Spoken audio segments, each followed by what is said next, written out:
नहमदुहु व नुसल्ली व नुसल्लिमु अला रसूलिहिल करीम अम्मा बाद क़ाल अल्लाहु ताला फ़ी कलामिहिल मजीद व फ़ुरक़ानिहिल हमीद अला इन्ना औलिया अल्लाहि ला खौफ़ुन अलैहिम व ला हुम यहज़नून अल्लज़ीना आमनू व कानू यत्तकून। सदाक़ल्लाहुल अज़ीम। सम्मानित ভিউয়ার্স, আজকের ভূমিকার আয়াতটি শুনে আপনারা অবগত হয়ে গিয়েছেন যে আজকে কী নিয়ে আলোচনা করব।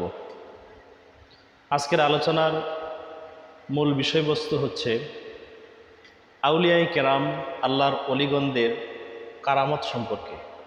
আল্লাহ রব্বুল আলামিন তার নবী এবং রাসূলদেরকে হাদিয়া স্বরূপ, সম্মানী স্বরূপ দান করেছেন মুআজিজা। অলিয়াদেরকে আল্লাহ রব্বুল আলামিন দান করেছেন সম্মানী হিসেবে কারামাত। নবী এবং রাসূল ছাড়া দুষ্ট ব্যক্তি যারা কাফির, মুশরিক, বেঈমান, বেদিন, নাস্তিক, এদের পক্ষ থেকে প্রকাশ পায় শয়তানের সহযোগিতায় ইস্তিদরাজ, যেটাকে ম্যাজিক বা ভেলকি বলা হয়। অলিয়াগণ আল্লাহ রাব্বুল আলামিনের মাকবুল বান্দা, নেক বান্দা, সলিহিন বান্দা। এদেরকে আল্লাহ রাব্বুল আলামিন তাদের ইচ্ছায় কিংবা অনিচ্ছায় তাদের থেকে যেটা প্রকাশ পায় সেটি হচ্ছে কারামাত। কারামাত এটি আহলুস সুন্নাহ ওয়াল জামাতের সর্বসম্মত সিদ্ধান্ত যে কারামাতুল আউলিয়া হক। আউলিয়াদের কারামত এটি হচ্ছে চিরন্তন সত্য।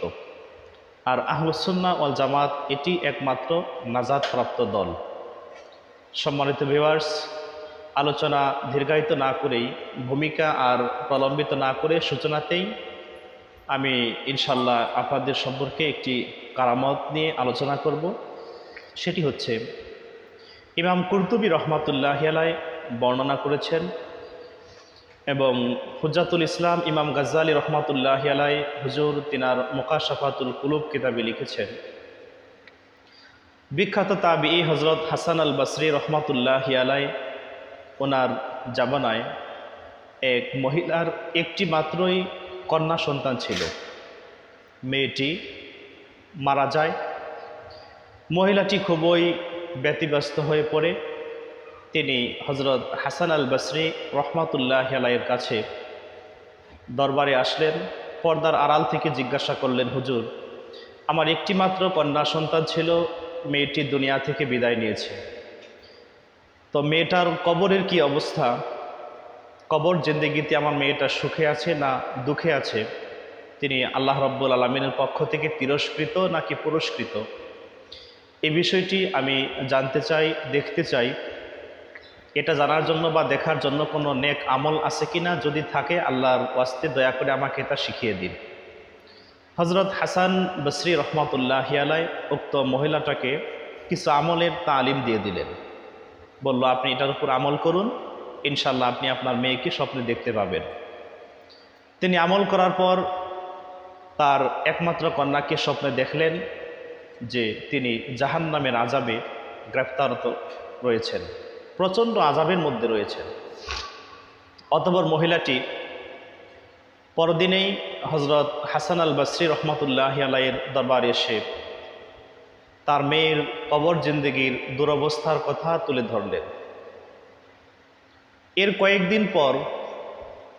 কয়েকদিন অতিবাহিত হওয়ার পর হযরত হাসান আল বসরি রহমাতুল্লাহি আলাইহি স্বপ্নে দেখতেছেন যে একটি মেয়ে হযরত হাসান আল বসরি রহমাতুল্লাহি আলাইহিকে সালাম জানাচ্ছেন। তিনি স্বপ্নযোগেই মেয়েটির সালামের জবাব দিলেন। মেয়েটি বলল যে, হুজুর, আপনি কি আমাকে চিনতে পাচ্ছেন? হাসান বসরি রহমাতুল্লাহি আলাইহি তিনি বললেন না। প্রখ্যাত তাবিঈ হযরত হাসান আল বসরি রহমাতুল্লাহি আলাইহি তিনি দেখলেন যে মেয়েটি জান্নাতের বাগানে পায়চারি করছে। খুব আনন্দে, উল্লাসে, সুখে জান্নাতের বাগানে তিনি হাঁটাচলা করতেছেন। মেয়েটি জিজ্ঞেস করলো যে, হুজুর, আপনি আমাকে চিনতে পারছেন? হাসান বসরি রহমাতুল্লাহি আলাইহি তিনি বললেন না। বলল যে, মা, তুমি কে? বলল, দু একদিন আগে যে মহিলাটি আপনার কাছে এসেছিল যে তার একটি মাত্র কন্যা ইন্তেকাল করেছে, স্বপ্নে দেখার জন্য, আমি সেই মেয়েটা। হাসান বসরি রহমাতুল্লাহি আলাইহি বলল, তোমার মা তো তোমাকে স্বপ্নে এরকম অবস্থায় দেখেছে, তুমি জাহান্নামের শাস্তির মধ্যে নিপতিত ছিলে, কিন্তু তুমি হঠাৎ এরকম পরিবর্তন হলো কিভাবে? তুমি জান্নাতের বাগানসমূহে পায়চারি করছো, এর কারণ কি?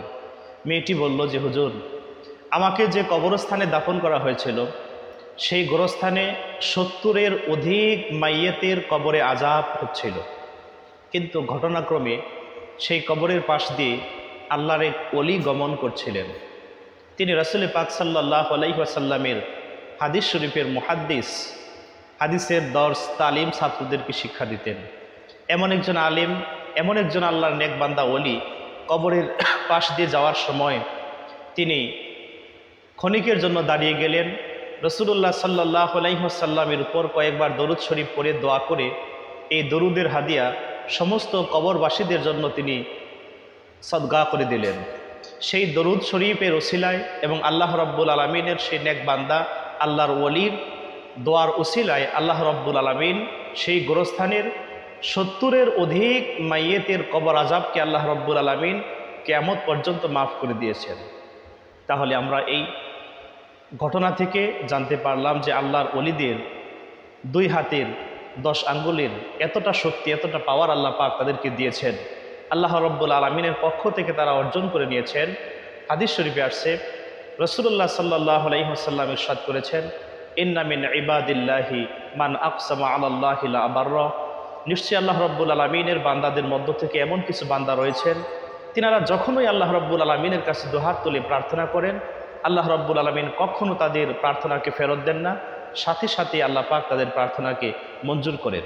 শুধু আল্লাহর ওলিগণ নিজেরা উপকৃত হন এমনটা নন, তিনারা তাদের পরিবার পরিজন, আহাল আউলাদ, দেশবাসী, সমাজবাসী সবাইকে দুনিয়ার জীবনীতেও সাহায্য করতে পারেন। আল্লাহর ওলিগণ ইন্তেকালের পরও মানুষকে রুহানিভাবে সাহায্য করতে পারেন, যেটি আহলুস সুন্নাহ ওয়াল জামাতের আকীদা বিশ্বাস, যেটাকে ইস্তেমদাদে রুহানি বলা হয়। আর সবচেয়ে বড় কথা হচ্ছে, আল্লাহর ওলি হতে কোনো বংশ লাগে না, কোনো ডিগ্রি লাগে না, সার্টিফিকেট লাগে না। আল্লাহর ওলি হতে গেলে 2টা জিনিস লাগে। মহান আল্লাহ রাব্বুল আলামিন পবিত্র কুরআনুল কারিমে বলেছেন, আলা ইন্না আউলিয়া আল্লাহি লা খাউফুন আলাইহিম ওয়া লা হুম ইয়াহজানুন। সাবধান, জেনে রাখো, নিশ্চয়ই যারা আল্লাহর ওলি এদের কোনো ভয় নেই, এদের কোনো দুশ্চিন্তা নেই দুনিয়াতে এবং আখিরাতে। আল্লাহর ওলি কারা? আল্লাযীনা আমানু ওয়া কানু ইয়াত্তাকুন, যারা ইমানের মাপকাঠিতে সর্বোচ্চ পর্যায়ের মুমিন, ইমানের সাথে যাদের তাকওয়া, আল্লাহ ভীতির পুঁজি রয়েছে, এরাই হচ্ছে আল্লাহ পাকের ওলি। তাহলে আল্লাহর ওলি হতে গেলে কোনো বংশ লাগে না, মর্যাদা লাগে না। আমরা ইতিহাস থেকে, ইসলামের ইতিহাস, ওলিয়া উলিয়াদের জীবনী পাঠ করলে জানতে পারি যে রাস্তার মুচি, রাস্তার চামার, যাদের কোনো বংশ নেই, পরিচয় নেই, পোশাক নেই, এরকম ব্যক্তিও আল্লাহ রাব্বুল আলামিনের জবরদস্ত ওলির মর্তবা লাভ করেছে। সুতরাং কারামাতুল আউলিয়াকে অস্বীকার করার কোনো সুযোগ নেই। আল্লাহ রাব্বুল আলামিন আমাদেরকে আল্লাহর ওলি হওয়ার তৌফিক দান করুক। আসসালামু আলাইকুম ওয়া রাহমাতুল্লাহি ওয়া বারাকাতুহু।